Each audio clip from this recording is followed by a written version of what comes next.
Peoples of the universe, please attend carefully. The message that follows is vital to the future of you all.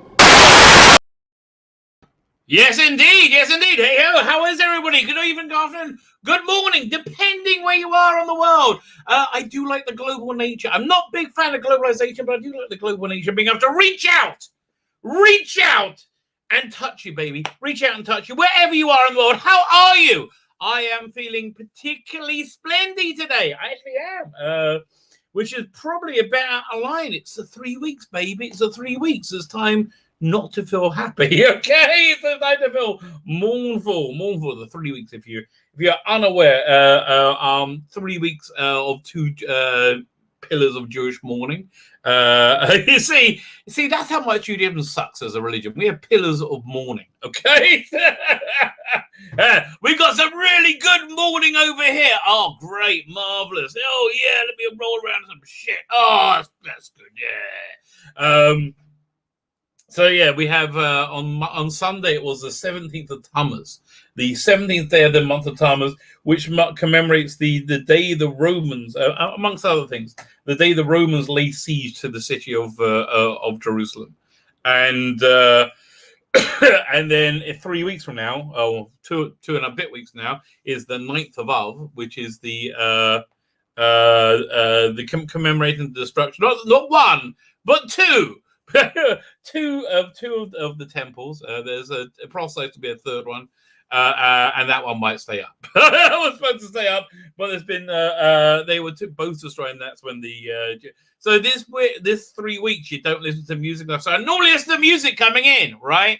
And how do you feel about listening to Gary Glitter now?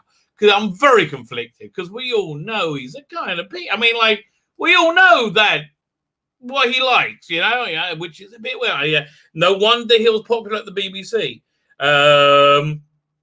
But that being said, Doctor Who, I mean, it's freaking awesome. Like that. I mean, like it's sheer freaking awesomeness, right? Come on. I mean, like, we freaking love Gary Glitter's music, so I'm a bit conflicted. Like, yeah. He is one of the worst people in existence, right? Like, he's really done perhaps the worst thing you could possibly do, right? But he writes a good song. I don't want to tell you. Very conflicted about Gary Glitter. But anyway, so no music coming in. So I've been going for like this meditation, like this real quiet meditation, and I've had some wild ideas in a very, very short space of time. I was like, what am I going to talk about? And now I've got too much to talk about, the thing. And we have we do actually have a full show time. I'm never going to get to everything. There's just way too much to talk about. But anyway, I digress. I was thinking, Big Finish should do this. This is a good way into the conversation. Big Finish should do this. They should crowdfund a recreation of Marco Polo, starring David Bradley and his crew. And doing. So here's one thing: like the kids did for Mission to the Unknown, which was freaking superb. Absolutely. I mean, they all were a bit too young. But generally speaking, other than that, freaking super. Loved it. I mean, not only did I love watching it and it being there, I loved that they did it. I'll teach you a Jewish word. I kaveld. I was like, oh man, that's freaking beautiful. And it was great as well, right? So like, I absolutely loved that. So I thought, do like Marco Polo, recreate it, right? So then I was thinking, then I'm thinking, like, who would you cast as what? I guess, who could play Khan? I guess Sacha Dhawan's the obvious choice, but you'd have him as pretty much everything. But like, look, some dishy Araby looking guy, I guess, or like whatever. It's it's not going to be too hard to cast. But anyway, here's what I was thinking. Could they, this is a real question, could they shoot it so it's an exact recreation, like you can make the the screen, the right aspect ratio, black and white, that kind of grain to it, like really recreate it properly. They can use the same cameras. Even better. You can make a filter to make that, whatever, the shutter speed, whatever it is, however it works, right? Can you do that? But at the same time, can you shoot it as a modern day thing and then recut it as like a movie, like a modern movie, like a 2-hour? Because that would be awesome. That'd be to see like a in color widescreen. Because that'd be a really interesting Doctor Who. I mean, I can't really imagine what it'll come out like. So then I was thinking, well, what if they did that with the Crusade? Who could they possibly cast to replace John Glover as King John? Right? Who could they possibly cast? I mean, like, then I thought of it. It'll be Christian Bale. Christian Bale will be King John, and because it needs that kind of gravitas. I guess Emily Blunt would be what's her name? I was going to say Sarah Kingdom. Now I'm trying to think what her name is upstairs, downstairs. Oh God, what was her name? Can't remember. I like upstairs, downstairs. Let me get to the chat. I like you, listener. This is a guilty admission, right? I love Downton. I do. I freaking love it, and it's so predictable. And I know everything that's going to happen, and like before, and it all happens exactly as you expect it to, and you just love it. I do. I really love Downton. I love upstairs, downstairs too. The same. I like. You know what I like? Okay, I like that. You also get this in Lord of the Rings, that you have a servant class, right? And everybody is happy in their lot in life, and fulfilled because they're doing what they're supposed to be doing. Like the lords and the ladies, unless they're like, I mean, you had the Downton girls who were like going out their minds for the first 2 seasons as they sat and did nothing, right? Like literally nothing. Like, hey, I'll just sit in this dress today and look at for 2 seasons, literally. And then you had what's the name, the hot one? It was in Brave New World. Actually, a good actress as well, right? Yeah, it always seems unfair when somebody super super hot is also a good actress. Like when 7 or 9, when Jerry Ryan turned out to be a really good actress, right, and could actually emote and do. He went, wow, that's just so not fair. All that, and you can act. Well, that's really impressive. I guess I feel the same way about Scarlett Johansson. Although, man, are they trying to derail that Black Widow movie? Oh my God! If we get time to look at that that review, well, who was it? I can't remember. I got it over here in my notes. Where is it? Black Widow, IndieWire. If we get a chance to look at that review, it's literally saying, "Please don't pay to see me." Okay, I mean, like it's unbelievable. It's so I can't believe they did that. It turns out that ABC loves China. ABC, they absolutely adore China. There's China, the Chinese Communist Party's, the CCP's 100th anniversary, and ABC is super into it. Like 100 years of totalitarianism. I mean, it's and they've won, and we really I mean, I think we might start that. It's just bizarre. This is freaking crazy. Man, I'm back onto Chrome for tonight. StreamYard only works with Chrome, doesn't work with Safari. Ever since I've left Chrome behind and moved to Safari as my main browser, I've been really happy. Like, oh my God, my system has been moving so much better. Like, just so much better. I mean, I don't know what it's like if you're for a PC, for a Mac user. I really recommend dump Chrome, right? Chrome is a nightmare. I had no idea, right? I see the picture juddering. I bet that Chrome cocksucking, like Google, you own the freaking world. You make your freaking browser like just seamless. I mean, like, really?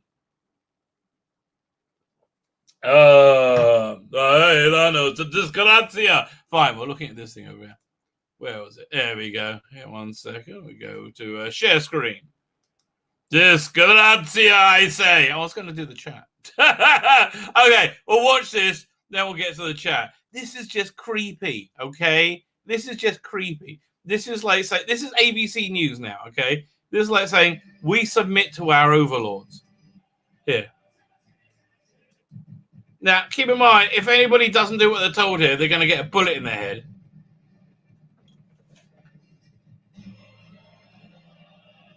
Yay! We're all stylish, in the uniform, in conformity together, have absolute free will to do everything within unison, as we're told, and not be murdered by the government, maybe, if we're lucky. Yay! We've won! Yeah, we know you won. Like, really? Really? I look.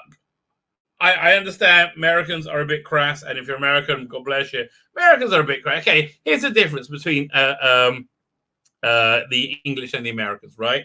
Americans basically are a bit stupid sometimes. They're like the Muppets.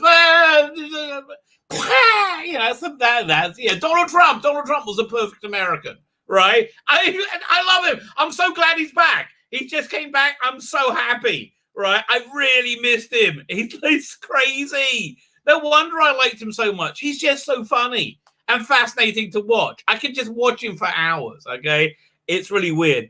But I would rather have. Oh, so that's the Americans. The English, however, the English are evil. Okay, the English are actually like yes, we will do this evil thing. I mean, at least the English have a strain of good in them. Like here's the thing about the English. They've always come good despite themselves, right? It's like, you know, they basically saved the world twice. Yeah, so I'll give it that. I mean, Churchill was very, very English and very, you know, good, good luck for being so, right? It was good news that he was English. The Germans, they kind of tend to hide it. Same with the Chinese. So the Chinese are like, yeah, we won. So this is on ABC, right? ABC, and they're like, oh, it's so good. Yay! We're not going to get shot today. Maybe. Okay, I have to tell you. As a fighting force, that doesn't really scare me. However, the American army has gone so freaking woke. Oh my god, so woke that guys doing this can probably win.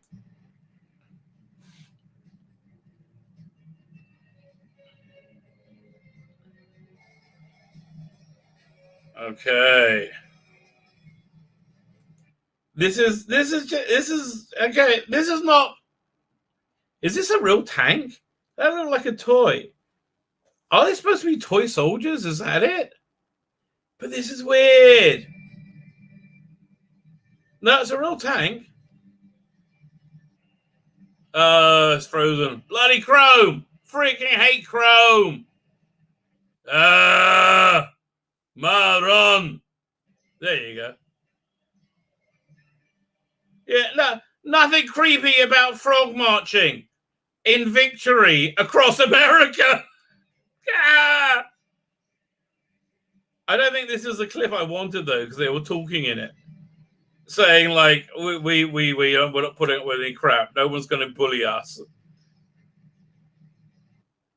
All right, this is not the clip I wanted. I got the wrong one. Hang on. Is this on the? I maybe got the right thread. Okay.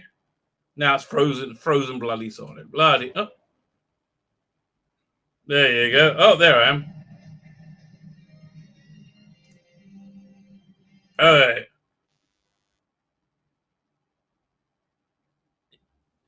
Yeah, but I thought they were talking about it. That's it. I must have the wrong clip. Although it's totally bloody frozen. Yeah, let me see if I can find the video clip. Although he's normally got quite a good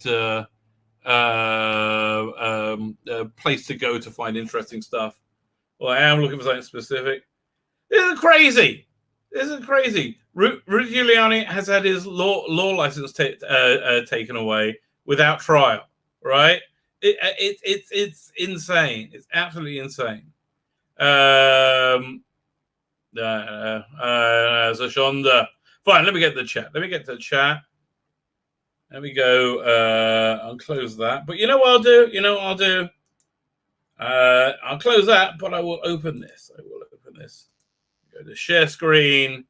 And you're welcome. You're welcome. Here we go. Here we go. Ladies, please calm down. I'll be with you soon. Darren M, how are you doing? Disaster area, how are you? Disaster, that was me trying to show that clip. It was totally not the clip I wanted to show.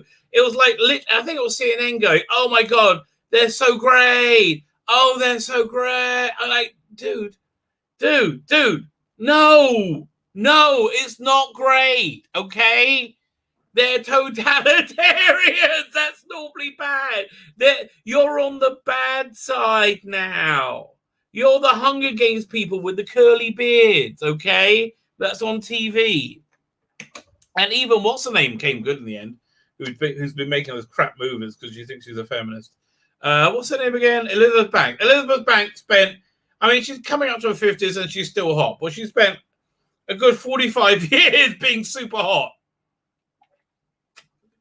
And, you know, not wearing much, right? And that was her thing, right? And all of a sudden now she's worried about being objectified. I mean, really, darling, I think you miss being objectified. That's why, honestly, I think you seem like a perfectly lovely person, but that's what you say. You seem like you miss being objectified. So Disaster, speaking of being objectified, Disaster, how are you? Merck said, how you doing? Space Hound! You got a cool name and you got a cool avatar. That's the... not the Eagle. That's a Hulk class ship, right? That's a Hulk class ship. Love me a bit, Space 1999. You know what? You derailed me. You derailed me. There's something we have to look at. There's something I think of great importance that we do have to look at quite urgently. So it will be over here. I'm on the wrong thing. Hang on. Blink. Did that work? Just thinking about it. Come on. There you go. So this is cool. This is worth a derailment, okay? In my humble opinion. We only got to 2 people in the chat. 3 people in the chat. I'll admit, it wasn't a good pass. I didn't do well, but this is worth a stop. Isn't this cool? Yes. Okay, yes. For £250. Yeah, absolutely. So I think we should investigate this further, don't you? I do. I agree with you. Fine. I'm just opening up the getting the address. Doink. Down. Yes. I want to have Space 1999 wallpaper too. Okay. I want the whole thing. I want it all, baby. I want it all. So they don't. What? Didn't they have more colors? Yeah. Okay. I want the red. I want red. Pre-order better. Yeah. No, I want the red one, mate. Red or orange? Yeah. What choice of the colors do you have? That's the question. Are you going to be Koenig or Carter? Well, it's Carter, obviously. I want the red one. Piss off. What's wrong with you? Jamie Anderson, I want the red one. Who goes to Jamie Anderson's podcast, right? If anybody listens that goes to that, tell them. Firstly, tell them come on channel. But secondly, tell them I want the red one. Okay, red baby. £30 or 2 for 50. I think it's fair. If it's 2 for 50, then listen. This is something that you let your significant other know that you fancy as a birthday present, right? This is what you do with that. Okay, but that's very cool. So for a man who has a Hulk class, was it attack craft? What they call it again? I can't remember. As an avatar, you should appreciate that. David Enke, how you doing? Hey, Rabbi, how are you? I am now officially 20 minutes behind.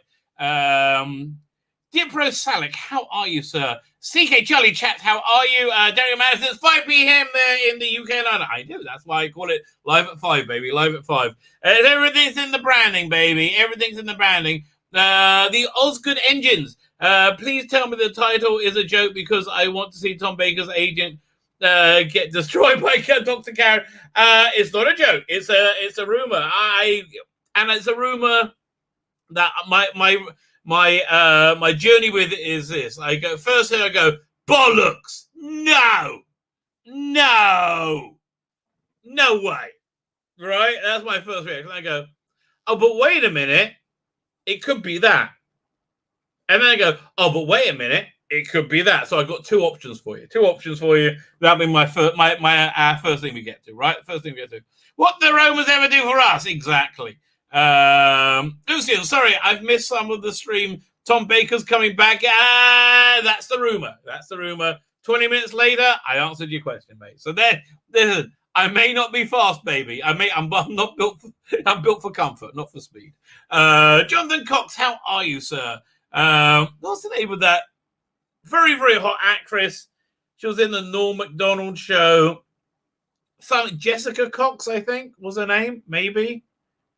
So there was this. What was it? There was this. Oh, okay. The Norm Macdonald. He had the sitcom, and he brought on this in his last season. I think he did 2 or 3 seasons. Last season, he brought on this really classic old time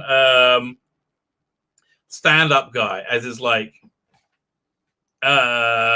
his uncle or something in the show. But it was okay. So this woman comes up very professional, and she's dressed very slutty because that's the character. She goes, hello, I'm Jessica Cox, Jennifer Cox, whatever her bloody name is, Cox, right? So he says, hi, I'm Frank Dix, because she said a word that sounded like penis. I guess. But it made me laugh. It made me laugh when I when I thought it fun. I'm going back and just jumped. Let me go back. So Lucian, no, you haven't missed anything, Lucian. Here we go. Where's the weekend thing? How is it?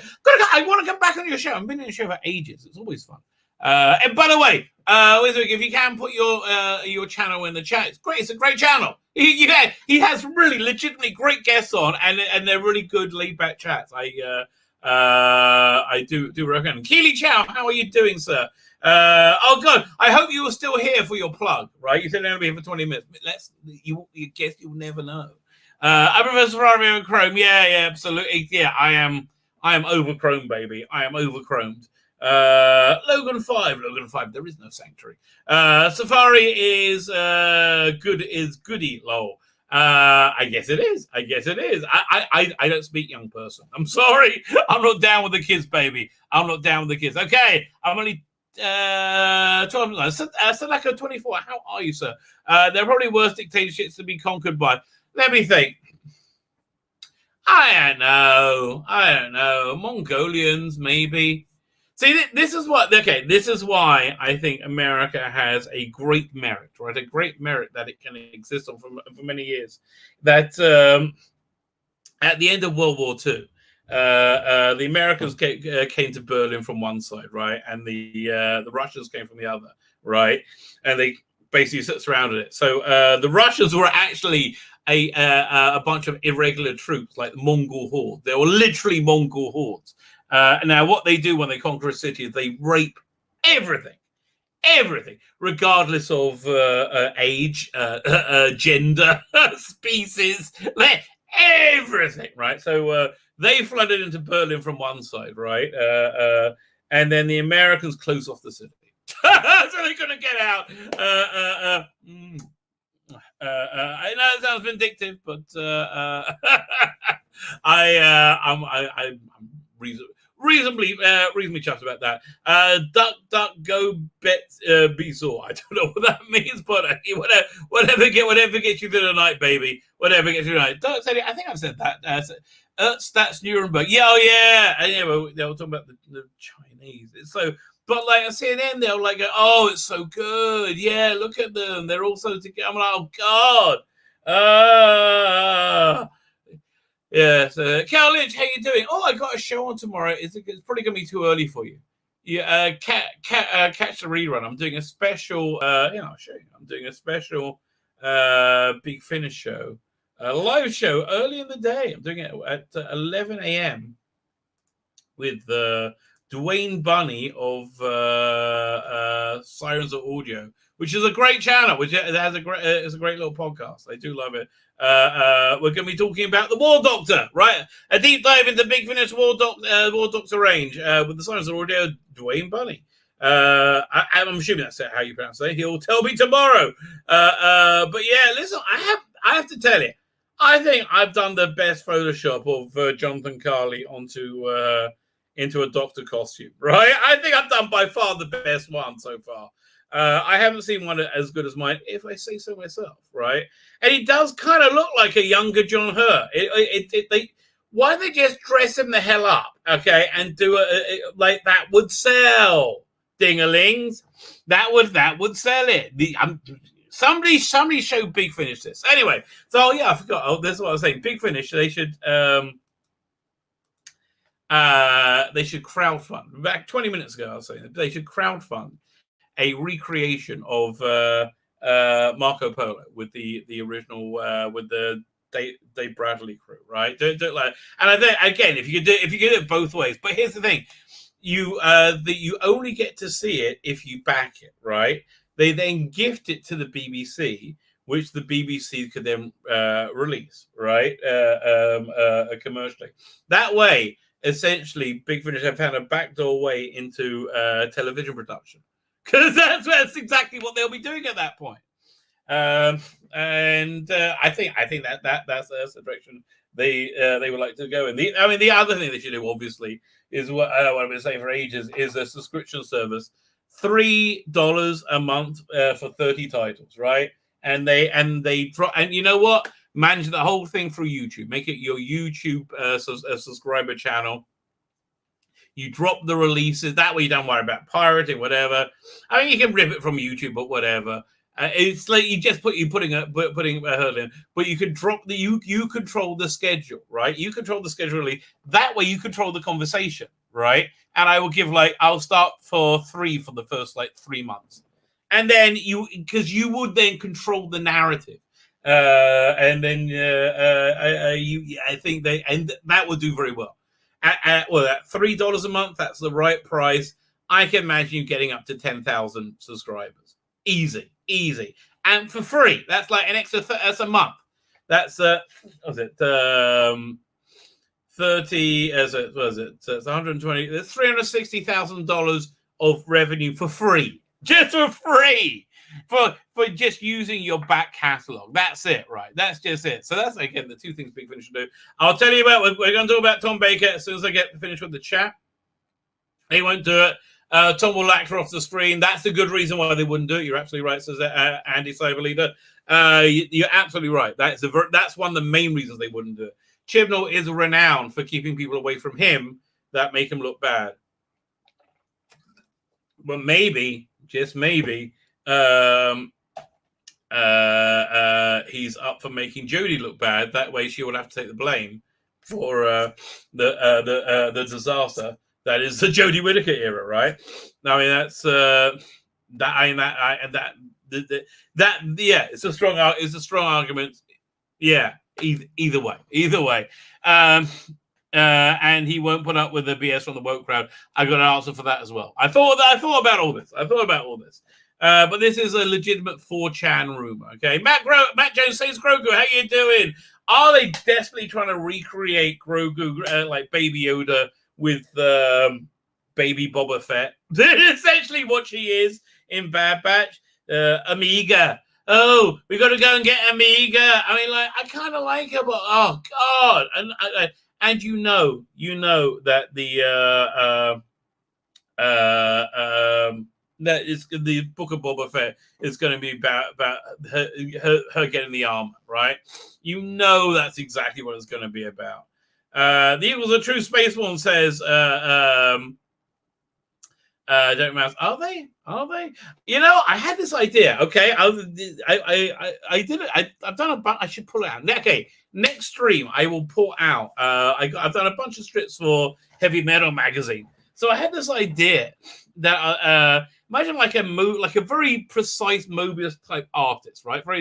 Lots of very tight line art of this like erotic sci-fi strip. Like, so imagine a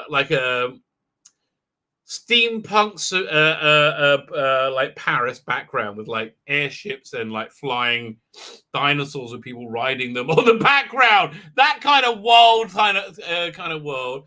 And you have this like Hercule Poirot, Sherlock Holmesian, somewhere between the two, detective, consulting detective-like figure who deals with matters of the erotic, right? So so you got this like space cult who is like using tantric energy to do this like nefarious thing. So basically, it's an excuse to get a lot of shacking in. Yeah, basically. So I always thought that would be a really nice strip. I never read, by the way, Alan Moore's pornography. That's what he calls it, which is why that's why I never read it. Lost Girls, right? I was like, if you called it erotica, I could like, now you call it pornography. I'm like, I don't know, mate. It's a line I'm not sure I'm comfortable crossing, I'm not sure I'm up for the brown paper bag lifestyle, okay? I'm just not up for it. I really would like to read it, though. I'm really not a fan of the Russell T Davies here. Listen, it's very different Doctor Who. It's very definitely Doctor Who. It's very different. It's very unique. It's its own flavor. Listen, I like it because I like all of Rusty Davies. I like it for several reasons, okay? I like it because mainly because I like the rest of Rusty Davies' work. It's about family and familial connection and how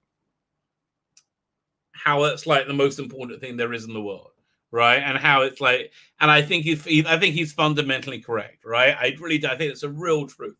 I think the connection, like my basic idea, like my global idea is, I think we achieve unity with God by finding unity with one another, right? I mean, I really do. I think that's where we find connection to God through unity through one another.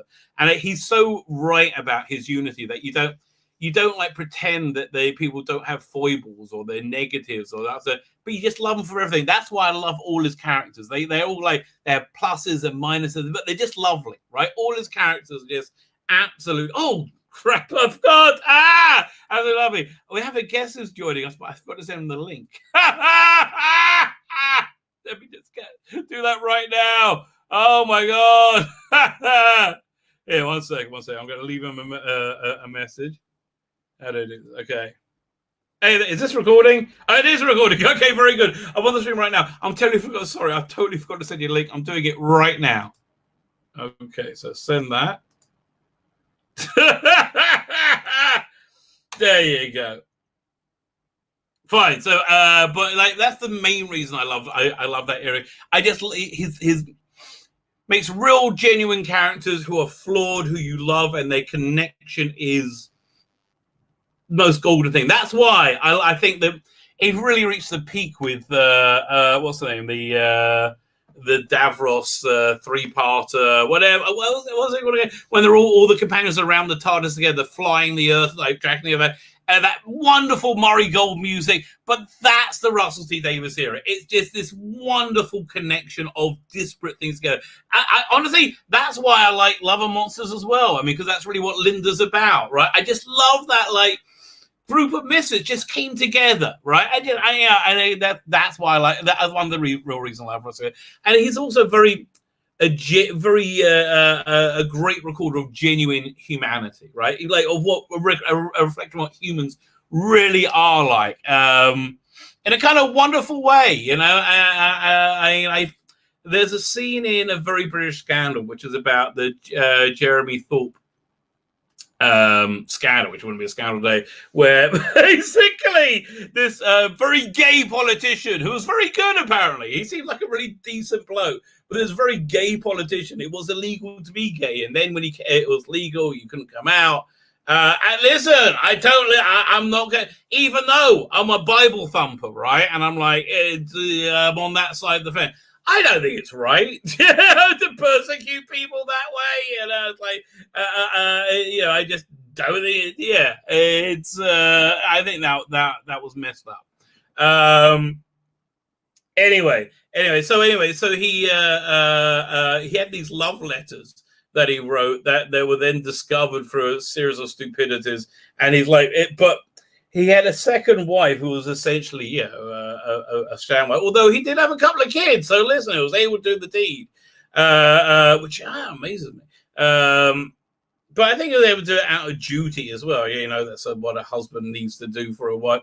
Because he seemed like a really decent bloke, right? But there's a scene in it, right? This is written by Russell, but there's a scene in it where his second wife, he says, look, just tell me the truth. Whatever it is. And he can't admit it, right? He can't admit it. But she's so genuine about her acceptance of him, right? So whatever it is, right? It moved me to tears, right? And that's Russell T. Davies' work, right? That's something I absolutely love it. Now you add on to that, he had a lot of bonkers Doctor Who stuff, like whoa, all the way through it, and I just love it. Okay, I just love it. It's really different. It's really different. I agree with you. It breaks all the rules. I don't care. Much like Russell T. Davies' characters, right? Like you shouldn't love Jackie. I don't care. I love Jackie, right? I love Jackie Tyler. Yeah, I'm always a sucker for a Jackie Tyler. If Big Finish puts what's the name? Camille Kadori inside, I'm like, oh, you tug at the heartstrings there. She's great. She's really great, and she's great in everything she's in as well. Especially in the Big Finish stuff. So yeah, listen, I do. Listen. Everybody, each to their own, baby. But I really genuinely, and also with it, another reason I love it is because it was like it's so incredible coming in from like the wilderness years, and all of a sudden the Doctor was back, and it was awesome, and everybody freaking loved it. It was just an incredible time. It blew my mind. Right? It was. I remember that first trailer. You saw it crashing into the Slovenian ship crashing into Big Ben, and like you're like, whoa, yes, got round, whoa. That was basically my reaction video at the time.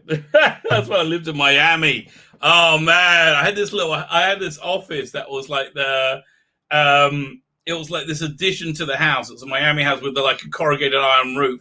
So in the late fall or summer, it rains really hard. It goes, like that. But I had this big, massive. They didn't have flat screen TVs. There was a big, massive square TV on this giant stand. And this is before the days of portable devices. You don't understand, baby. I had a door to a toilet right off. One door out that way to outside, and the other door that way was to a toilet. So if I locked the door to the toilet, right, and the door to my office, I could open the door between the two, sit on the toilet, sit on, watch EastEnders while having a poo, right? That's how great life was. That's how great life was. But Donald was probably the companion that I like the most. You should check out the Donna Noble Kidnapped box set. It's very good. That's very good. I got ahead now. I got behind again. I got excited, baby. What can I tell you? I got the box set UFO. Oh, man, that's wild. I love the one with Alexis Kenner when they drop acid and they do this lighting effect. And then they meet an alien. By the way, the Big Finish version of Space 99 also ties in UFO very, very closely. It's all kind of UFO is definitely a prequel series to this. Oh, there you go. There's the. I haven't finished with the chat yet. I'm so behind. Dan, how are you, sir? Hey, hello, mate. How are you? I'm awfully good.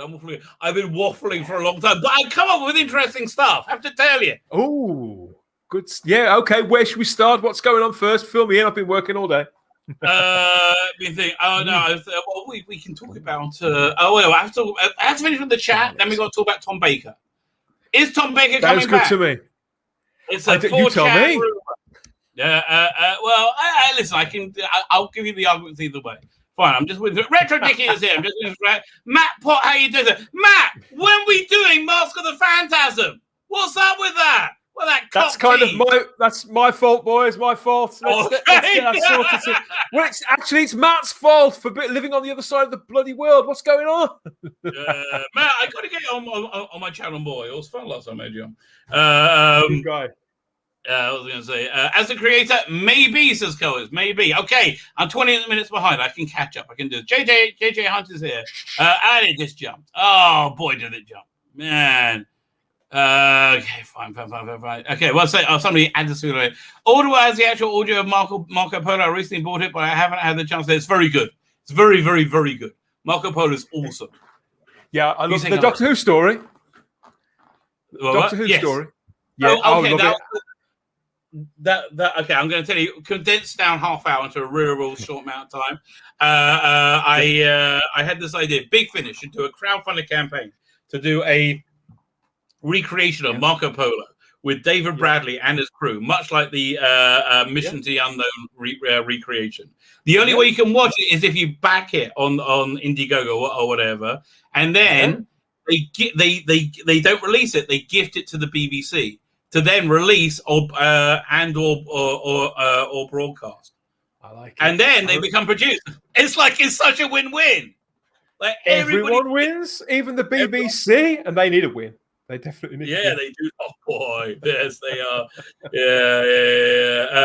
Yeah. So big, yeah. And also, I don't know if it's possible if you can shoot it two ways at the same time. Can you shoot it in a modern way, so you can do like a movie length, like widescreen color version, and then and also a very like good recreation version. I don't know that, but I know a man who does. I suspect if you asked Dr. Andrew Ireland, who made Mission to the Unknown, he'd probably know. Oh. He'd probably have a fair idea. I think you probably could. You just need the right. Actually, you know what? Ian David Diaz. He's the bloke. I was being. I bet you could do it. I tell you. They may become producers, right? Like that. Every fan who backs it listed as a producer. Oh no, the BBC wouldn't like that, would you? We haven't all been to university, and no, but they call it the plebs, right? They're fine. They'll be fine with that, right? They'll. All right, Rabbi, what's the channel you want me to? Oh, I forgot. WYSIWYG Entertainment. Tell you what. If you, sorry. I've heard of that. WYSIWYG Entertainment. Yeah. I tell you what. One second. I'll find the Twitter, and then I'll put the Twitter in the chat, and then everybody can work it out from there. I had some fun on Twitter yesterday, Rabbi. Oh yeah, that's one of the many items we're going to get to. People be crazy. Okay, that's item number 3. Item number 2 is what's it called again? Evil of the Daleks, which I'm very excited about. And also, I actually have some additional news which nobody knows about this. So, dun, don't touch that button, everybody. Stay here. Hey, where's the bloody address? One second. If I do this, WYZ, it should come up. There you go. I've seen that somewhere. It's certainly familiar. Fine. I'm putting your Twitter. Oh, you've got your YouTube here. Fine. I'm going to do that as well. Fine. Put your twat right there. Doink. Then we get your YouTube. There. We do that. And then and then look at that. I'm like Hydra, multi-headed beast. Right, college audio, multiple. Yes, it's rather good. I still think McGann should have been the War Doctor. I hear it, but he wasn't. Right, he wasn't. I do think, by the way, there is an opening though for Big Finish as well to do an animated War Doctor movie. I think that would with Jonathan Carley doing the voice as well. Yeah, have you heard it yet? By the way, I haven't, but I have got it, and I'm very excited about it because I haven't seen any bad reviews of this yet. It's not only he doesn't only sound identical, but there's also 3 good stories. No agenda, just fantastic, like, War Doctor stories. And has Nick Briggs written all 3 of them? No. Which surprised me, actually, right? But it didn't. I don't think he wrote any of them. The first one is like a regeneration story with a bit of a War Doctor intrigue thrown in, like Time Lords being dirty, thrown in with a bit of a Sisterhood Khan. When you say dirty, you don't mean Matt Hancock dirty. No. No bomb squeezing going on. no bodily fluids. Right. Oh, by the way, let me just if I congratulate myself. If I mention bodily fluids, where is it? Okay. Really? Okay. Let's go. Congratulate myself. I wonder why Disney doesn't have a local like me. Oh, my fluid links.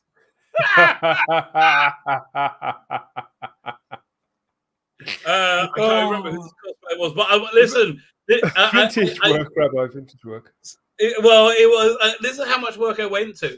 I lowered her top a bit as well. I airbrushed it down because I wanted to be a bit more salacious. So that's what happens. So yeah, okay, fine. Let's chat. We will get there. I mean, I like John Hurt, but Paul needs to be more screen. Yeah, I agree with you. I think we've got to be over it now after 8 years, though. Let's be realistic. 8 years ago I felt exactly the same way, but it is what it is, isn't it? And we got John, and he was great, and Paul can continue being great in his own way, in his own time, lifetime. Hexagon Comics is here. Fine. I'm scanning for my name or something about second dog of a deep fake. It's a good voice. Oh, I got a Retro Dick is talking about second dog deep fake. There's somebody saying hello to Wayne. Who's a Wayne? Did I miss a Wayne? The talents of Wayne Chiang, is that him? Oh, I didn't miss you. Audios.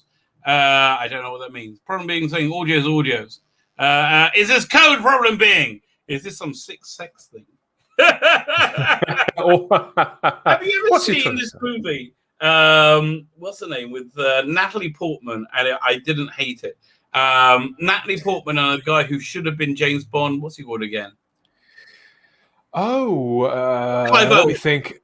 Clive Owen. I have seen it, and I can't remember what it's called. Closer. Yes, I have seen that film. Right, good, right. Yeah. So there's a scene in it where he's having an online sex chat. And with he thinks it's what's it called again? Pretty Woman, Jennifer Roberts, but really it's AI. Okay, what's the name of the robot AI? Not Hideo. I can't remember either. It's been a long time since I've seen it. Joe. What's his name again? Whatever his name is. Fine. Fine. So now I'm caught in AI. What was I talking about? You were talking about the film Closer with Natalie Portman and Clive Owen before that. Right. So but he's right typing away. Yes, I don't know how we came to that. Tell us when didn't he try and have his boyfriend killed? Sort of, yes. It's worth watching that miniseries. It's very good. It's very, very good. The Virgin Chris Chibnall versus Chad Russell T. Davis. I don't know what that means. I can't interpret. 1 second. Somebody atted me and it jumped. I see me in the chat, so that's good. I can't be that far out. Back. No, that's Cameron Lynch. Oh man, I can't. Oh, there you go. Donovan, yes, we were agreeing that Donovan box set's excellent. Okay, fine. Wait. No, it's you. Okay, wait. 07, how are you doing? Towns Way Chang, I did not say hello to you. TARDIS time. How are you? TARDIS time is always a good time.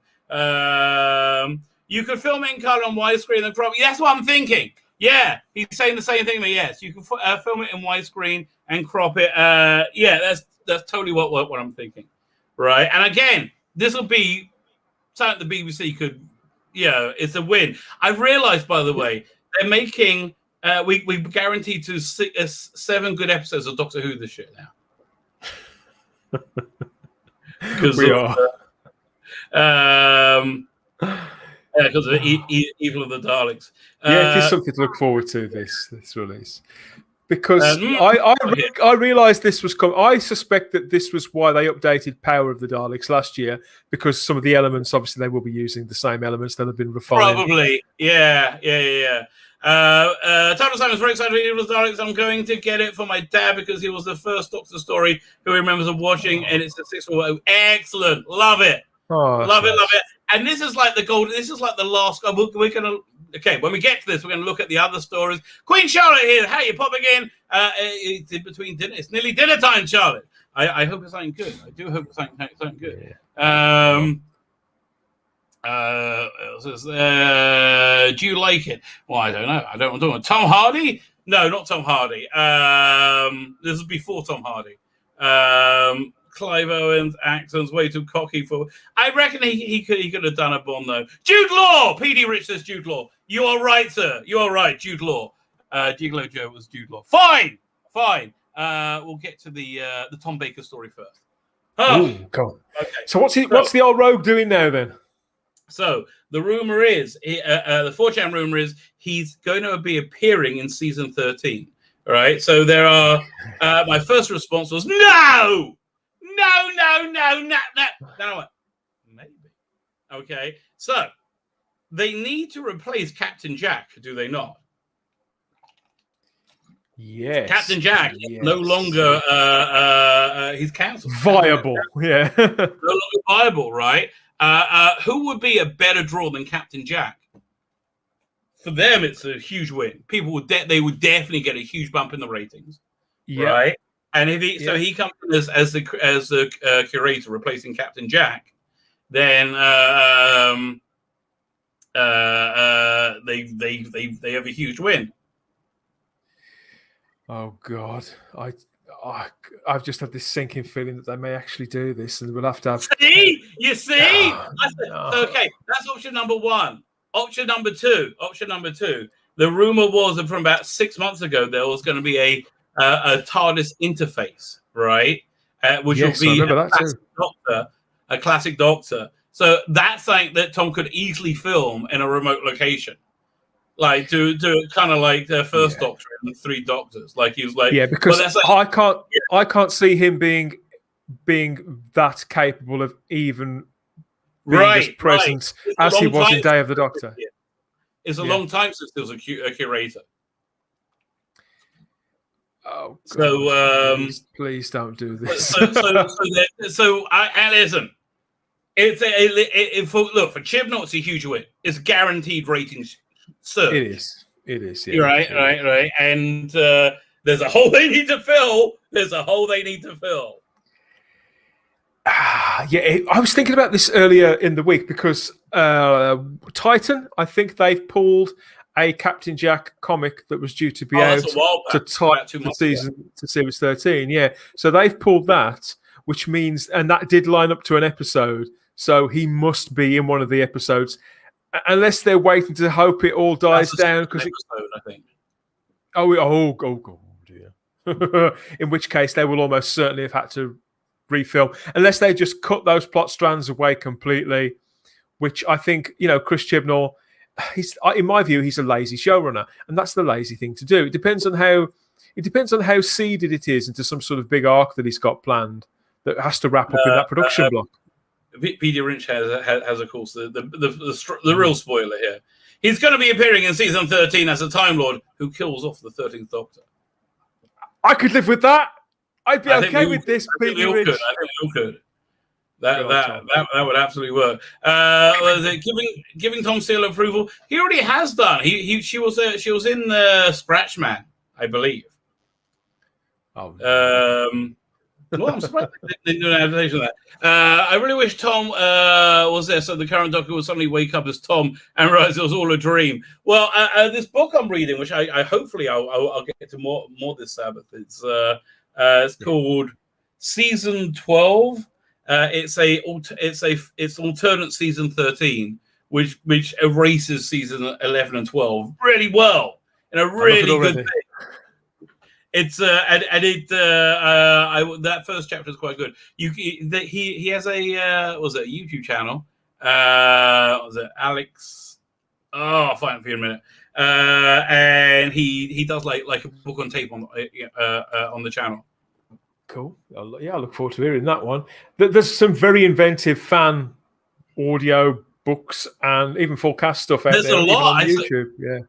So my number 4 story is about somebody you know, actually. Dominic sang or other. He got embroiled in a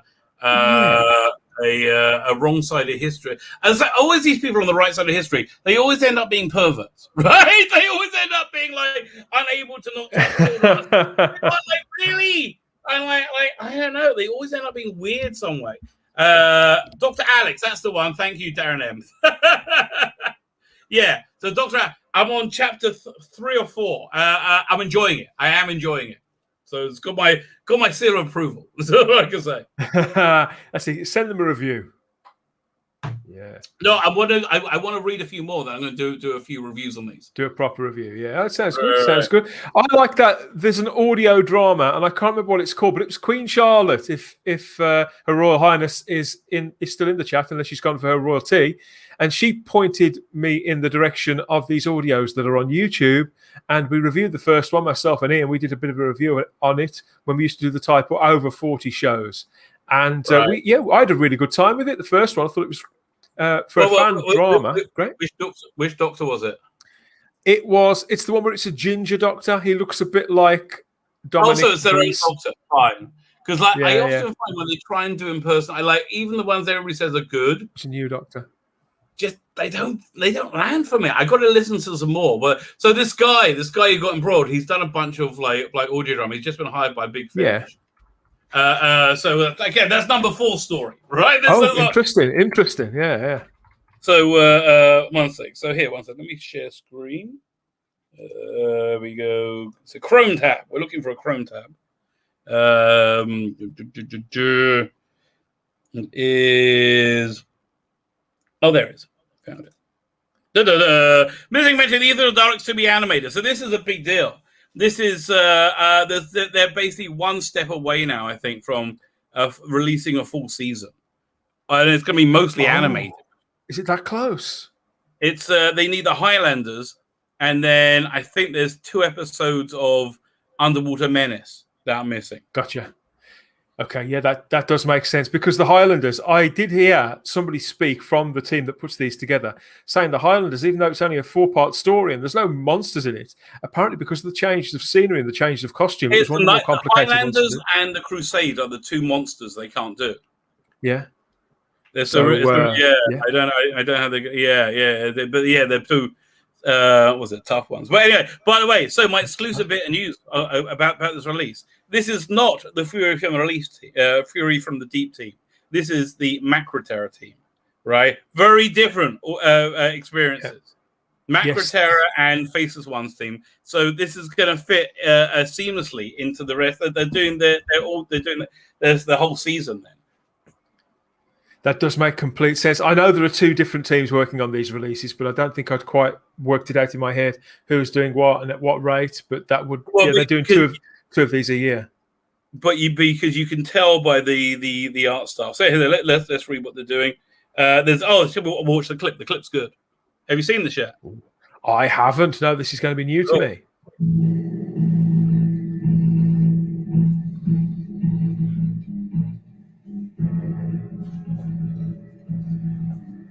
Look at the size of that thing.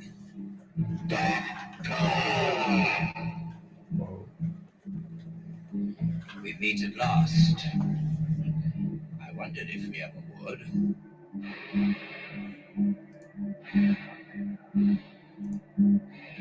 I like it. They said it's coming this year. Awesome. Totally down for this. Yeah, and it's obviously very close to release. September sometime. Better stop before Jodie appears. Oh, yeah. So fine, it's going on the 27th September. Okay, it's pretty close. Be released on. I can't believe they gave the date straight away. We didn't think we had a date. This is a must buy. Must buy. This is 100%. Can't wait for this one. We released on 27th 2021 DVD, Blu-ray, as well as a steelbook. What would you go for? I will go for the Blu-ray every time. I think some of the steelbooks are pretty, some are not, and they're not worth the markup on the price. I would rather go for the Blu-ray instead. I do agree. Filling in the gap on missing story episodes. So Evil of Darkness is the mostly missing ninth and final serial. So there's 2 episodes that exist. There's episode 2, and which I love. Right. And then is there any others? Hang on, I'm just looking up.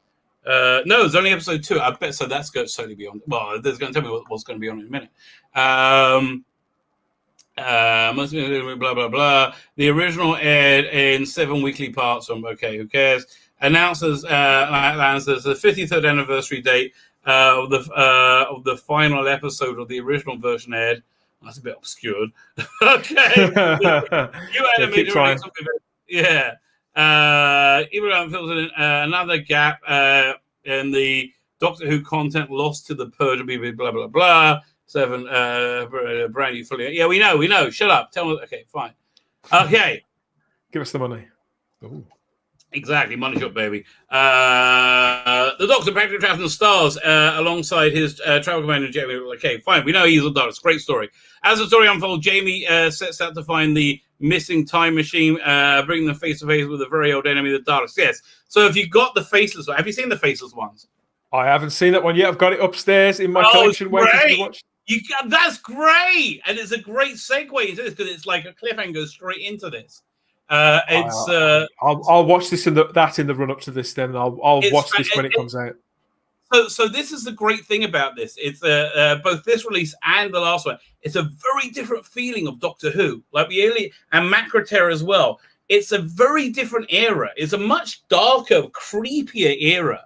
Very dark. When I watched the Telesnap version of this, I found it, unendingly dark.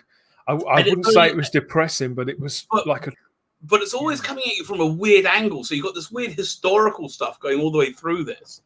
It seems to go on. It's in the stately home. It seems to go on forever, doesn't it? They're creeping around these corridors. When they've wasn't it? No, Toberman's from Tomb of the Cybermen.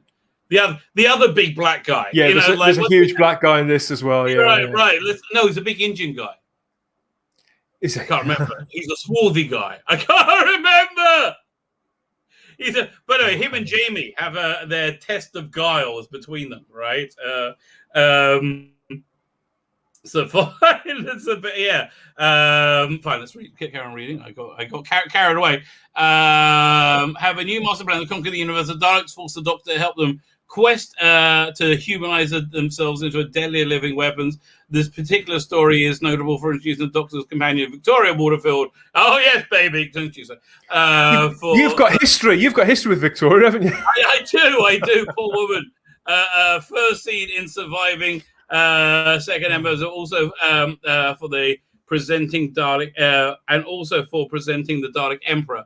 The 3-disc release gives an opportunity for the Evil of the Daleks. Enjoy the available in color and black and white. Only ever watched the black and white. Do you ever watch the color? No. Only watch black and white. Audiobook was recorded by Tom Baker. That's pretty good. John Nathan Turner wrote the bridging. Remastered original surviving episode 2. Telesnap reproduction. Who cares? Audio commentaries. That's going to be interesting to hear. Making of photo gallery. So that will be probably Fraser and who else? Who else is still alive? Whoever. They'll find a few people who like it. I can't remember who else is Third Grip or something. It's been a really good work on the fantastic. So this Anne-Marie Walsh is the one who I don't know if she was involved with the Fear of the Deep one, but she was certainly in the documentary for the Faceless ones and Macra Terror. So as I said, let's look at that season. And we change that to over. I mean, I'm really excited about seeing the surviving episode 2 remastered for presumably. Oh, that's gonna be great! HD. Yeah. You will not feed the flying pests. Yeah, that's. Windsor Davis is in episode 2 as well, which is never a bad thing to see. Windsor Davis. Oh right. So Power of the Daleks they've done. So they haven't done the Highlanders, but Underwater Menace is missing 2 episodes. Moonbase done. Macra Terror done. Faceless one done. And again, it's such weird. There's a real different vibe to these batch of stories. Like, didn't they animate Underwater Menace already, the 2 episodes, when they put it on DVD? I don't think they did. Let's have a look. I don't think they did. Missing in print. Home media. Episode 2, which was found episode 14, was initial release. Episode 2, which was found in 20,000, was initially prepared for DVD release in 2014. After a period of uncertainty, the BBC confirmed the release date of that 2015. 2 surviving episodes were supplemented by reconstructions of the missing episodes using restored audio. Yeah, they're not good, those reconstructions. They're basically telestats, but not as good. Not as good as loose cannons, yeah. Weird as that. It was really due to be animated, but the project was abruptly cancelled. Interesting. Well, let's see the source of that. It's 11. That's the source of it being animated. Yes, we accept. Stop. No, I'm not going to let you send me cookies. What the hell? Is that the whole story? Is that it? Yeah. So it says it's going to be animated. Fine. Morgan Jeffrey's been at Digital Spy pumping out this stuff for that long. He was on Radio Times as well now, isn't he? I don't know. They all blur into one. They all blur into one after a while. All chino wearing man babies who haven't got any opinions of their own. That reminds me. Let's move over here. That's a great segue. The enemy of one, the enemy is your friend. As we know, soft screens. We do that. We do this share screen, and we're up to there. You go.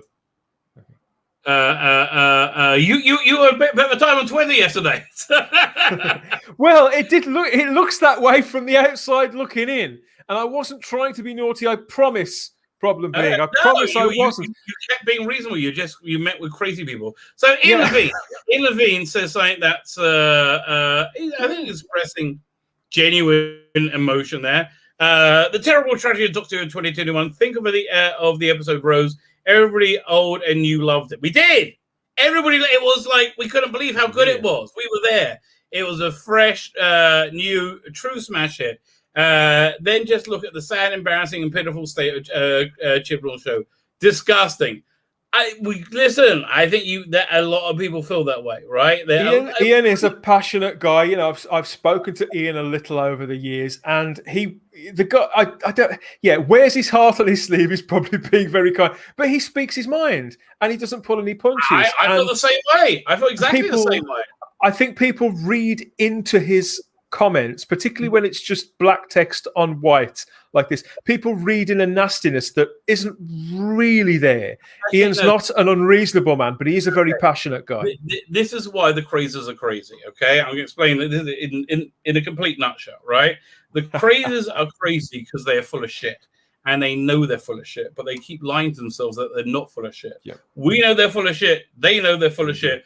And everyone knows they're full of shit, and they don't want to accept that they're full of shit. And it's so obviously apparent they are full of shit. So when you say something, go boom, straight there, they freak out and they can't accept. That's exactly what. Why weren't you allowed to say that the 2020 election was anything but kosher? Same reason. Like I don't know if shenanigans happened. I know that the side that won acted like there was, right? So, I don't know. The day before this, Ian had posted up onto Twitter how can anybody sort of save this show or whatever. And I commented, what I'm always commenting to people, I think I've probably told you several times, get Julie Gardner and Bad Wolf Productions. And Ian liked it and retweeted it. And that got me a little attention, but this one the following day, got me. So 4 Miller comes along. He says, "Yet there are millions of people who love the show today." There's really not, including you. There's really not. Okay, there's a tiny handful of weirdos who like it because they feel that they breaking a glass ceiling. And look, here's the thing. The reason we love Doctor Who, the reason Doctor Who is loved, the reason Doctor Who has such a massive LGBTQ following, and it does have a disproportionately large. It does, yeah. Is because the Doctor is an outsider, as somebody who is shunned by and both shuns the society, the norm, right? And he does it happily. He's free from it, like he's free. And I think most people who are a little bit different, like if you're a smart kid and you're a little bit different, right? And if you're gay, whatever, you're a little bit different. Yeah. And you feel you're a little bit different, you're going to connect to that in Doctor Who. And it's a wonderful thing that it's done that, isn't it? You know, neither of us would want it not to have done that and not to mean those things to that section of the audience. Right. I think it's lovely. I mean, I work, lots of the people that I have on my show, regular panelists are gay men who speak of the same thing. But it doesn't mean you've got to subscribe to this entire. And when this guy says here, I don't know Paul Miller, I have no idea who this guy is, never spoken to him before, and I'm sure he's a nice enough guy. I don't know. But when he says there are millions of people who love the show, what I was wondering, Rabbi, is do they love the show? Or do they feel it's their moral duty to say they love the show? That's the distinction. I think 80% minimally of the people who say, and probably higher, because it's awful. It's objectively awful. I mean, it's just absolutely awful. It's. I agree. I'm done putting my punches with this version of the show now. It is absolutely horrendous. Listen, that they're making more. They get there's everything they get. Yeah, they make more. They get every bit right there. But anyway, so that's why I think this version of Doctor Who is so hateful, so awful, right? Because she's a conformist. She's not an outsider. She's part of the totalitarian network. She's part of she's more. Yeah, you're right. I've heard you talk about this before, and it only really registered with me a couple of weeks ago what you're saying. And she is much more of an establishment figure than Pertwee's Doctor ever was. Just because he's the tall, statuesque white male in the smart clothes, and she's this tiny little woman child dressed like a tit. It's the instincts of the character, the way she relates to everybody around her and the situations you put her into means that you are completely right. It's so weird. And it's like and the conformists, that's why they freak out as well. They hate your lack of conformity. This guy certainly does, this Paul Miller. It does. It scares them. It makes them feel the world's not safe. They feel there's safety in conformity. This is why I think people go for it. Well, that's communism for you, isn't it? That's what it does. Exactly. That's the law. I mean, listen, in biblical Judaism, there used to be slavery was a thing, right? But it's much more of a like getting a job, like indentured servitude. But the upside of it is you don't have to worry. Like, if the laws are like, if you only have one pillow, the slave gets it because like you're responsible for that, for that person more, and they got to take care of them before you. But that's the pillow. And if you like opt into slavery, then you have to get this big earring put in because it's like you should be ashamed. Right, you should be ashamed. Oh, I see. I'd love to read more about this site history. I did history at A level. I really loved it, and I've not really given it much thought since. But in the last couple of years, I'm sort of rediscovering my love for history. I just wish I got time to read more because I'm quite an ignorant person, really, when it comes to real history. I can tell you the history of the Sisterhood of Karn, and that's about it. Exactly.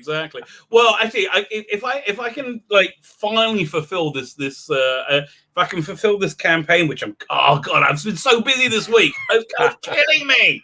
I need a staff. It's a nightmare. Like I got the artwork in, but the guy drew it in the backgrounds in the current day. It's not 1960s. So I've been meaning to send him pictures to work from. I was like, I just haven't done it. Like it's just this week. Today I got my computer running properly. By the way, the thing I worked out that makes everything better, not running Chrome. Chrome is the worst. Okay, Chrome is the worst. Oh, I heard you say in your video the other day you're using Safari now. Yeah, and it's like right now I'm using Chrome because I have to for StreamYard. But Chrome is the worst, baby. Fine. We still haven't got your comment. Still, we know you loathe it. Thanks for reminding us. We're not reminding us. Yeah, it's not. He's not reminding that he loathes it. He's reminding that it's loathsome. Right, it's the different. Paul has clearly been following Ian for a while himself, so he clearly wants to be reminded that Ian doesn't like it very much. Right. Anyway, so then you arrive, and you say quite reasonably, however many people you might find who agree with you, Paul, it's clear by Barb stats alone that it's less than 500,000 did. It's less than half the millions did, right? You basically it's under 50%. It's like 40%, I think. I say that with no relish over. Everyone loves the trial until they take the piss. Chibnall tried and failed for 3 years. Times more than up. You're right. Enough's enough already. See, when they put Series 12 into production, it wasn't long after Series 11. In fact, they may have been in production on that when Series 11 was airing, and so they hadn't got that lag time in the middle. But this time they've no excuses. They knew enough to start Time Lord Victorious, because that was they started playing that in summer, didn't they? They got the sales data straight away there. Excellent point. He shoots, he scores. Yeah, you're absolutely right. Yeah, it's because this guy comes in. This guy was big on the that pervert. Because all this happened quite quickly in the space of half an hour, so I can't really remember what I said. So this is going to be right. Oh, this is the story of my life, baby. But ratings have been in decline since Matt Smith here. So can you not spell right? You're not having to use all your characters. Surely that can't be all on Whittaker. It is. It's all on Whittaker, right? Okay, ratings were like this, like on a down climb. Then Whittaker started, and they're like this, okay? So that's on Whittaker, right? Yes. The bit where it turns into freefall is on Whittaker. She always gets absolved of all responsibility. This woman is nearly 40 and she's been acting for 20 years, everybody. Come on. When can she start taking responsibility? They failed. Just get over it. They failed.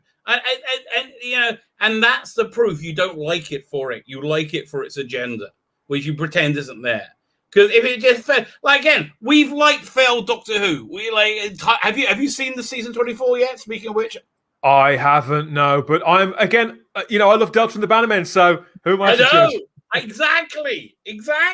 So but I know that it's crap. I knew it was crap at the time. I was quite happy. And when the bullies were sticking my head down the toilet and giving it a good old flush, I knew I deserved it. Paul, well, we didn't go so far in my school. But yeah, listen, I still believe those 3 episodes could be edited into something vaguely watchable that's 45 minutes long. Yeah, a built-in 45-minuter. Yeah. Right. I think it's like a modern Doctor Who. I think, and they really missed the trick not doing that. There's a bunch of stuff on this release I'm not interested in, but I have to liaise with you about. There's like half the extended editions. No, I don't like the short ones. Don't give me more. Well, I always say to people when they ask me what my thoughts are about Silver Nemesis, I say, well, the only thing worse than watching Silver Nemesis is watching the extended version of Silver Nemesis. Yes. Oh God, yeah. Please give me more drum machines. Right. Oh yeah, and the insane woman who doesn't know. That's the second insane woman in the McCoy era who doesn't notice the devastation around her. Wow. Okay. Hey, fine. We must progress. So Escape from Tralcom then adds in. It isn't. Old Danny. Oh, really? Old Danny flogs the dead horse ratings. Now, bear in mind, I've no clue. I haven't a clue. I haven't a fucking clue who this bloke is. And I'm old Danny. Right, flogs the dead ratings horse because it suits his argument. No, because it's actually a fact that supports what you want. Yes, I'm not saying a contradictory fact. I happen to be saying a fact that supports me. The reason I'm saying a contradictory fact because I don't know any. I know all the ones you made up, but they all can be big. Yeah. Oh no, Dan, you said you came up with a premise and an argument to support and facts to support the premise.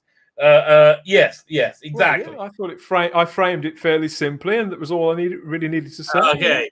So then he goes this off chestnut. Except he forgets the context of the TV landscape, which is down everywhere. Yes, because they just make shit.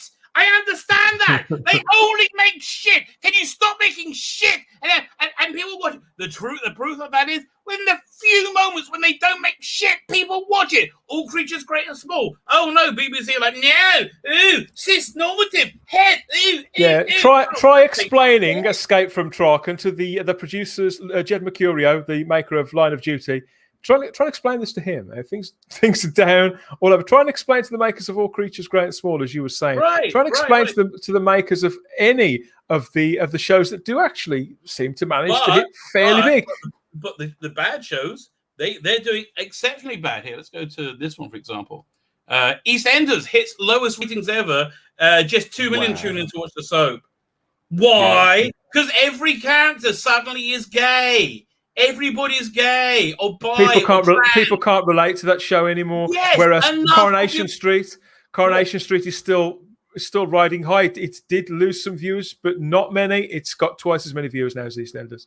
Yeah, exactly. Because again, it's full of the same objectionable shit because it's made by the same people who are implementing the same objectionable shit all over their freaking schedules. Yes, the common denominator, Rabbi, is the BBC, and the only shows broadcast on the BBC that do well are the ones made by other companies and made in sort of co-production and given a first airing deal with the BBC. Right. There's another one being announced just this week, and they're all clapping, oh, we're bringing this to the BBC. Oh, Stephen Moffat's Inside Man. That's being broadcast on the BBC, but what they don't say is it's actually a Hartswood and Netflix production.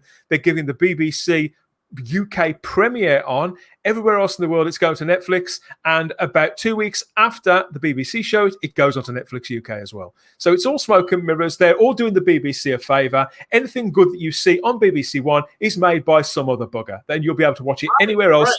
Don't defund the BBC. Don't pay your TV license. Anything that's good turns up somewhere else within a fortnight, including Line of Duty. Yeah, exactly. And even Line of Duty, everybody in authority is female. Everybody. I've seen. Well, I can handle that. It's just stupid. It's relentless. It's relentless. It gives me a headache. Right. So yes, ratings are down everywhere because they just make shit. Doctor Who is still the top echelons of the TV show with the BBC rating. Yes, it falls the top of the shit. Apparently, except when they make something good like Line of Duty, and that makes insane ratings now. That still gets 12 million, right? That still gets crazy ratings. People will still watch good stuff. Exactly. Oh, I forgot EastEnders. Yes, that shit. Coronation Street's doing much better. Is there a little bit about Chris Chibnall too? No. Just Chris Chibnall follows the directives of your insane cult. Oh, freaking morons. Apparently, Rabbi, this Escape from Traken account, which again, because I don't really know Twitter that well, apparently they were affiliated with Tom Vanson and the Nut My Doctor movement, of course, all turned out to be sex. I know. They always do. There's another guy from Disney that all these people on the right side of history just like touching children. It's really bizarre. I mean, I don't know. I guess on the right side of history, just children are sexier. That's the way it must be. I can't argue. It beggars belief, doesn't it? I mean, you're a father. I'm a father. What kind of diseased mind looks? I don't know. Sort of vulnerable. And I always think of myself as a reasonably dirty person, right? Like I'm one of the dirtiest people I know. Yeah, one of the dirtiest people I know. It's just never occurred to me. Yeah, maybe. No! Ew! Stop. Anyway, speaking of which, so now we're reframing the point. Obviously, the things about the two scenarios are in common. But in the case of Doctor Who's case, we have a situation where one problem after another has compounded to create a current lamentable state of play. I think you're being very, very generous to them, quite frankly. I do try to be. I don't. I genuinely. I don't troll people. I speak the way that I talk. Yeah. He may have failed in Dan's eyes, but not in others. No, only as somebody judging it by the objective facts. Oh God, I just don't. And it's normal. It's so normal that people don't judge things by objective facts. It's bizarre. Don't come in here waving your facts and reasonable behaviour around. Right. You know, it's like, oh God, it's so bizarre. I suppose Dan's opinion is fact, though. No, he's quoting facts, you stupid cocksucker! Oh my God! Yes, his facts you were quoting were factual. Another gentleman. I have no idea who that guy was. This is one of the ones who came after me, calling me somebody who should have been on the Not My Doctor group, apparently. Yes. To Jeff here and anybody else out there who's not sure how Twitter and discussion works, that's a circle on the left. That's a circle on the left with my face and my name in it, bold with white comment, with white above my comments. Those are meant to be opinions. Those means these are my opinions. Yes, they are, but they're factually based opinions. Thanks for that, Dan. I wasn't sure. I wasn't so glad. I wasn't sure. So glad you cleared it up. What? I wasn't. Okay, he must be wrong. I wasn't sure. Yeah, all of these people's punctuations are terrible. Okay, I wasn't sure. Comma. So glad you cleared it up. Or maybe we could do a dash. Worth noting that opinions are yours, but they don't represent every fan's views, do they? No, just the majority. They're just the normal opinion. You're the weirdo. Also, yes, that's what I've just said. They're my opinions. Now this is frozen. See, now I've got Chrome running. It's like making him freak out. Come on, stop thinking. What did I say? What did I say next? I can't remember. I don't know, but I see this chart coming. Man, I'm really getting that rainbow circle of death. Come on. Yeah. Oh, there you go. Thank you. Yeah, zoom in a little bit. This is where I decided that I wasn't going to spend all day arguing with these arseholes. Right. I mean, like, how much clearer can you get than this? Yes, I understand. Resolution got a bump. Yes, and then it's just unbelievably bad. I'm sorry, and it's this bad because it's bad. Personally, I'll say it's unarguable that whilst each of us may have different views on what we find entertaining, broadly speaking, if we have any proven facts available, then consistent, creative, and critical failure must look a lot like this. Yes, it does. Yes, it does. Yeah. And again, it's nothing to do with TV habits. People still have the habit of not watching shit. Okay, I mean, that habit still exists. Even if you remove, the first week that it was on, we all expected huge numbers for her first episode, and the second one. Even if we're generous enough to exclude the second episode from this, it's still a very, very steep trajectory on the way down there. Right, because it's not popular. People don't like it. Now, if you want to start saying people we're bigots because we don't like it, go ahead and say that. That's fine. Go ahead and say that. That's their opinion. If they can't prove that, and they can't prove. No, to their mind, it's proved. Listen, a single person. If they find out that you don't hate Trump, you're a bigot.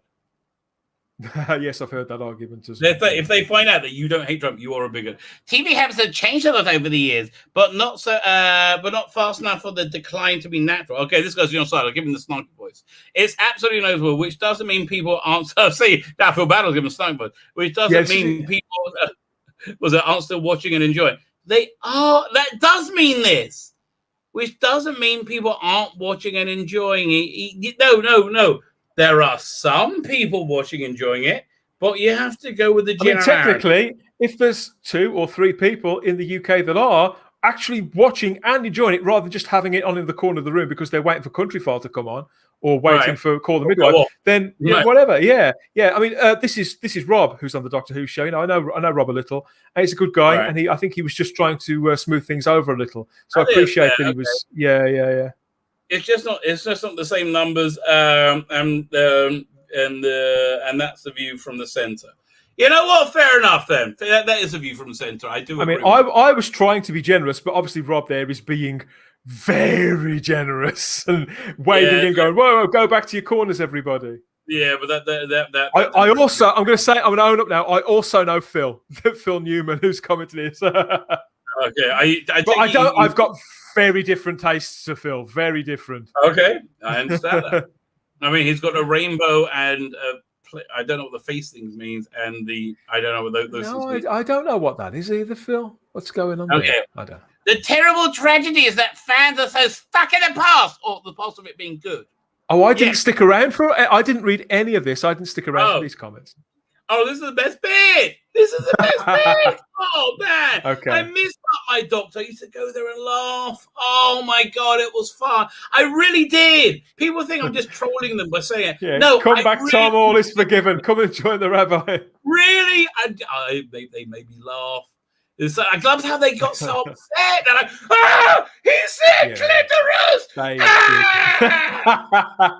They really did lose their S on a daily basis, didn't they? And if you remember, you say you weren't complimentary to how Jodie Whittaker looks. And let me be clear, she doesn't look very good. Like, if you weren't complimentary to how she looked, you were a bigot or I don't know what you were. I'm just saying, I just said she's not doesn't do it for me, baby. Anyway, I'm disappointed in so on, carry on. Yeah, what's the top comment saying? The terrible tragedy. You go ahead. Well, it says the terrible tragedy is fans who are stuck in the past, rattling their prams. I mean, Phil knows me. In fact, he's the guest on my next podcast that's out in a couple of days. Phil knows me, so I don't know if this was directly aimed at what I'd said because. Oh my God! I think it was. There was no. I think it was because there was nobody else negative in this conversation, and I think, Phil, that if you really think that I was bleating and moaning and rattling a pram there with some really quite reasonable statements, my friend, you ought to know me better than that. And Maybe it's you. I mean, yeah. I mean, but then again, Phil. I mean, listen, 1 second. Phil really loves the show as it is. Come on. Yeah, looks like it, doesn't it? He hasn't fallen out with me anyway. He must still like me a little bit, can't Phil? Okay, so bleeding bemoaning only in capital letters. No, that wasn't you. About how they hate the current version of the show. Yeah, because it's so the antithesis of what it is. He's having a go at Ian because Ian said it was disgusting. Yeah. Which they supposedly love, forgetting, of course, that the show is constantly changing, moving forward. See that they always go for this. It's all about always change. Yeah. Listen, they changed it to be about a woman doctor in Liverpool who doesn't travel in time and space and has a cat called TARDIS. Right? They changed that to be that, and it's like yes, it changed. Is it good? No. Well, we used to laugh about how J&T turned down the producer's job on Bergerac because they offered it to him, and he said he wanted to. He said he'd take the job on the condition they move it off Jersey and so it took place in the mainland. He could sack John Nettles and get rid of the character of Jim Bergerac, and that's kind of what you're saying. I mean, I'd love to know who was the tit who originally said that Doctor Who is about change, because quite frankly, I hear this on a daily basis. It's such a straw man. It's just such a thing they say. It's not about change. It's a show that does change. It's not about. Now, I would like to know what Phil would think of a show changing from going from a show that is in production to a show that is not in production anymore, because that change is coming, Phil, and anybody who feels the same as Phil. Honestly, I would rather it be out production than that they make this track. It's like necrophilia on your mother. Yeah, I don't want it to disappear any more than Phil does. And I understand Phil's passion, and I respect his loyalty to the brand, and I know why he's so loyal to it. But I think he's very, very wrong about this, and that by being so doggedly loyal in the face of abject failure, I think there comes a point where, you could say it's quite sweet, but when you get into an actual discussion with people who are maybe prepared to think a little more holistically and able to step back from the situation a few feet, then your argument, such as it is, quickly falls to bits, and then you end up looking a bit of a tit. And I don't want to see Phil or anybody else that I like looking a bit of a tit. So I didn't see these comments, and I think Jeff is absolutely talking about me, though, which I'd already addressed this one. And Jeff was like, and they believe their opinion is fact, and they speak for a whole fandom. Noticing you speak for a whole fandom. No, which means that Jeff was intimidated by how firm I was and how I balanced my opinion with people the weight of the fact. Yeah. Look, people are just genuinely scared of me. Like, they think I'm gonna kill them. I know they are. I know. They really do. There are more things that happen that I've told you about. Oh my God, you have no idea. But like they because why? Because I just have to say the truth. And I believe it. I mean, I think that's the difference, Rabbi. I think it's because you know why you believe that which you believe. Now, you don't try and compel people to believe the same things that you do. In fact, you're actually very interested in other people's points of views. I think that's something you and I have got in common. But you always know, you haven't got this sort of jelly brain. You know why you believe what you believe, and the fact that they can't instantly remove that ground from you and sort of cave your mind in, that drives them insane. And because they can't morally shame you, because the pair of us, we're old enough to just not give a shit anymore, realistically. Exactly. Or at least view it as we live and let live. I have to tell you, like, I hope that the Tom Vance guy is okay. So like, do I. Yeah, so do I know. Yeah. It's like, I don't know. That seems like a rough thing for anybody to go through.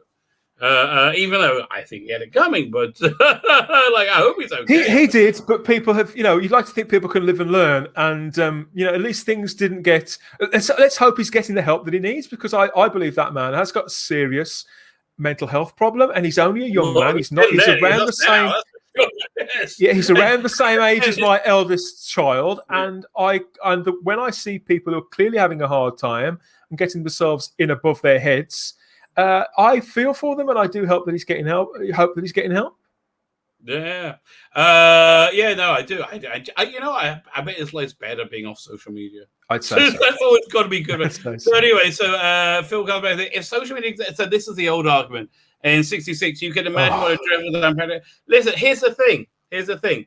He would have got some stick at first, but then he could have won people over. Here's the thing. Yeah, like, people were unsure of the change the first time, but then he won everybody over. Same with everybody. Jodie's had every bloody opportunity. She hasn't won anybody over. She's just alienated. Well, this is the ultimate in sort of stale arguments that I'm afraid Phil again is pulling out of the tool bag. It's as if they're all scribbled down on bits of paper. So I'll say this one, I'll say that one. This is neither here nor there. A hell of a lot has happened with this. Doctor Who is a modern mythology that has rolled on and evolved and extended over a 55-year period. You can't just sort of say, but this in 1966, 3 people wrote to the Radio Times. Out of at that point, how many people were watching the show in 65, 66? Exactly. It was massive. And the show had such a tiny sort of lineage to it. It was a very, very simple show. It was just people watching it like a TV show. It wasn't people obsessively watching it. And people like to complain. The British like to complain. And then again, 3 weeks later, everybody loved him. Yeah. I think Phil's completely wrong here. The two situations are nowhere near the same, Phil. I'm so sorry, mate. I just don't agree with you. People are always wary of change the first time it goes down, but they get used to it. So anyway, so let me get was it just fill you on this other thing which you might know about. So this guy comes out and says, trigger warning. I can confirm this. So this guy said, everybody, this is more than it's come to my attention that the Whovian, you can read his name, I'm not going to say it loud, has been explicitly conversing and sending inappropriate pics to a 14-year-old. Unfollow, block, spread the message. Okay, fine. I don't know if that's true or not. Okay, no idea who any of these people are. No, I don't know. Don't know. Mickey Wildman, never heard that name before, or Robin Hope. And I've never seen that account before either. I don't really understand what this means. So so this ties into something you might know about in a second. Fine. So let's briefly just say I can confirm this. May 2019 at MTM London, he was very sexual and touchy with me when I was 15, and I made it clear I didn't want this. I brushed it off thinking it was just his personality or something. I guess that's what you would think. And at the time, I was too desperate for friends. Oh, yeah, not nice. 1 second. So this carries on. This goes further when he would randomly message me often. Oh my God, for long periods of time, talking about all sorts of things, thinking he was probably trying to coerce me into doing something similar in threads above. In thread above. To add, he has been known to make up lies to people he doesn't to people who doesn't like, and when he was interacting with them, he was pressuring me a lot to disassociate. Wow, I've known people like this. Turns out said person saw who he was early on and listening to them. I disassociated with him. Was around this time last year. Okay, he was one of the reasons I'm hesitant to go to conversation. His group backstabbed me, and now I have no friends that claim, "Oh, this is so sad." And I'm being somewhat scared to go back in reality. I'm glad he is finally being called out for who he is. I just wish I saw sooner. Just to add, he said he was in my area randomly, and I was a bit creeped out. Whoa, you should be. Yes, you should be a bit creeped out. This is quite hard to read. A child. Yeah. Well, yeah, you should be a bit creeped out. And he was and that was the last straw before disassociating. Smart move. Hope everybody affected by him are doing okay. And this is not the first time he has done this. I'll leave it there. Okay, fine. So this is horrible. I hope everybody's okay. But this caused a storm for this gentleman who I believe you do know about. You met. Do you know? Has he been on your show? Oh yeah, I know. Yes, I know Dominic Martin. Yeah. So he seems like a really nice chap. I know nothing. Lovely fella, golden fella. Right, and I like that he's got all this cosplay going on. He just seems like a really nice guy. So anyway, he immediately has to put out a statement. Says, "I'm aware of a Doctor Who cosplayer, now former long-term friend of mine, who has been caught being indecent towards minors. Not too hard to work out who. After reviewing the evidence and testimonies I've seen on this site today, I shall not be associated with any further. That is all." But this causes a storm for this guy. Stress levels at peak. I'm aware of everything, man.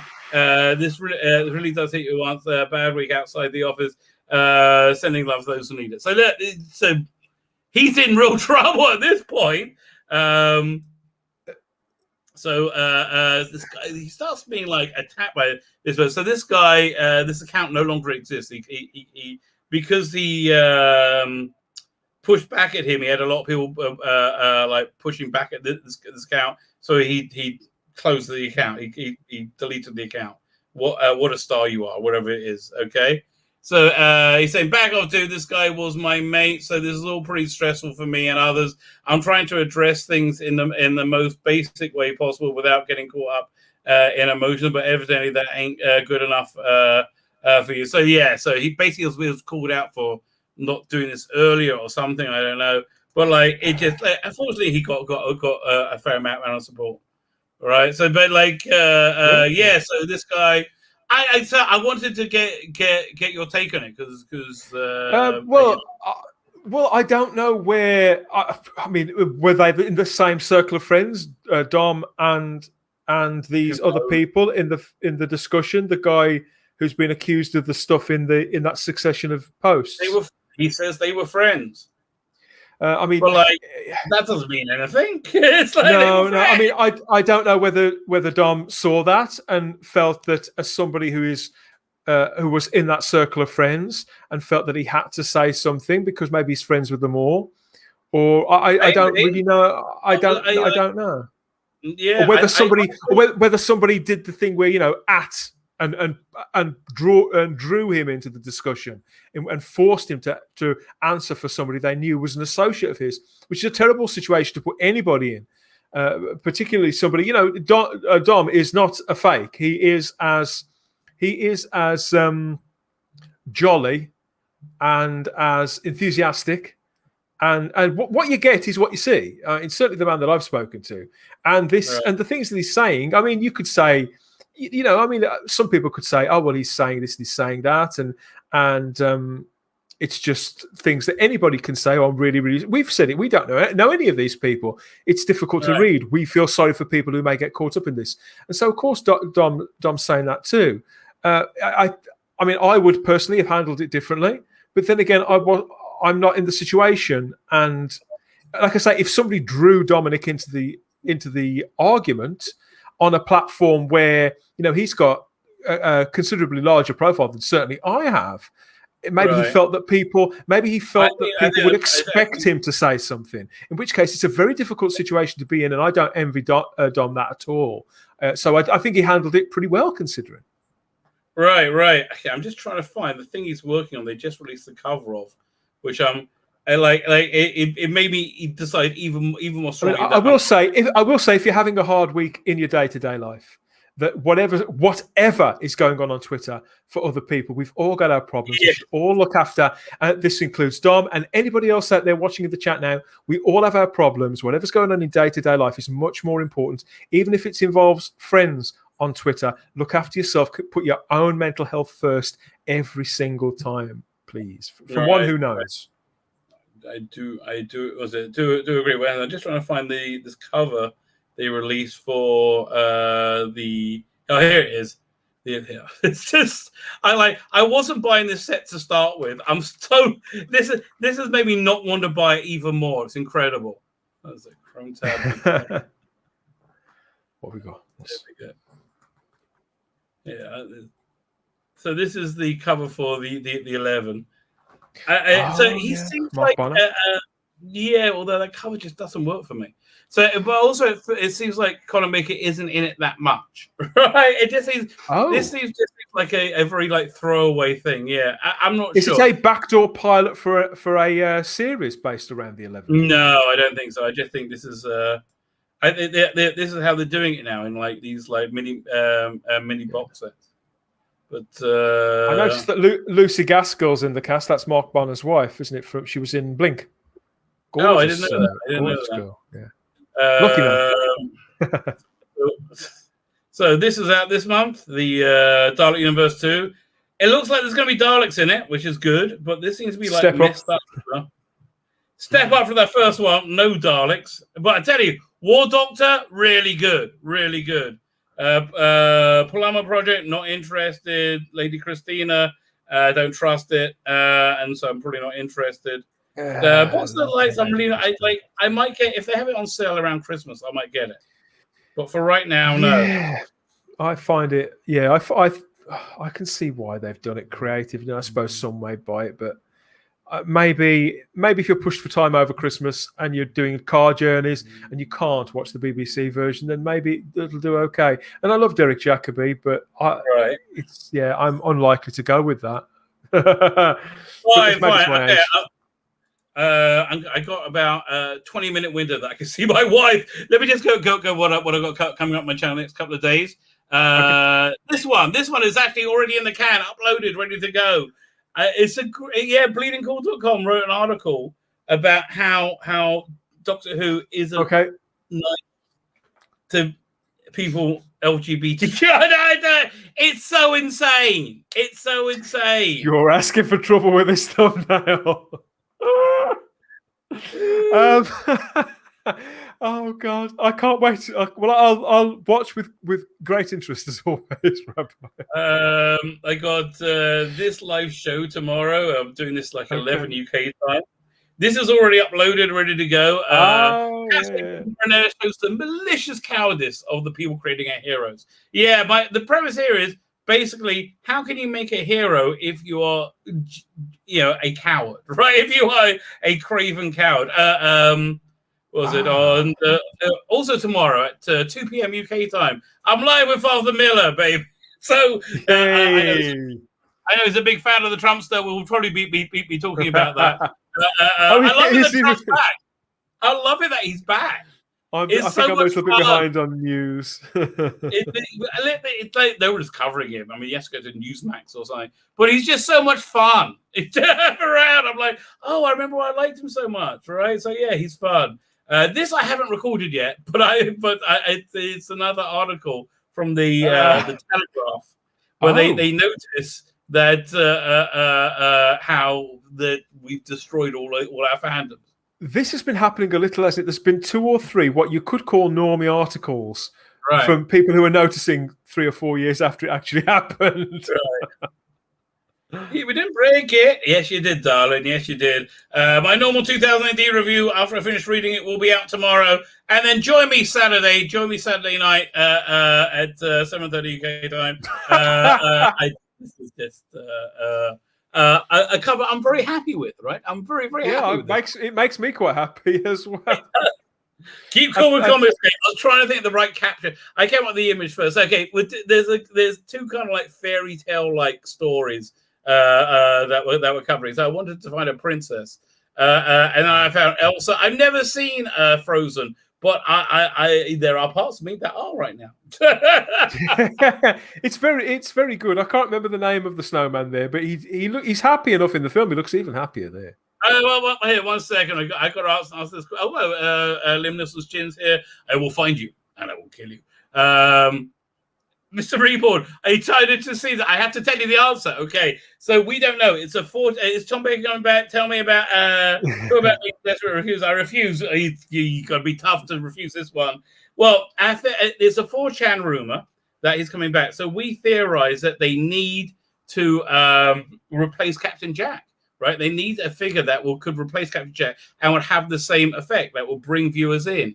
And so the curator is in perfect place to do that. Yeah, it could absolutely be that.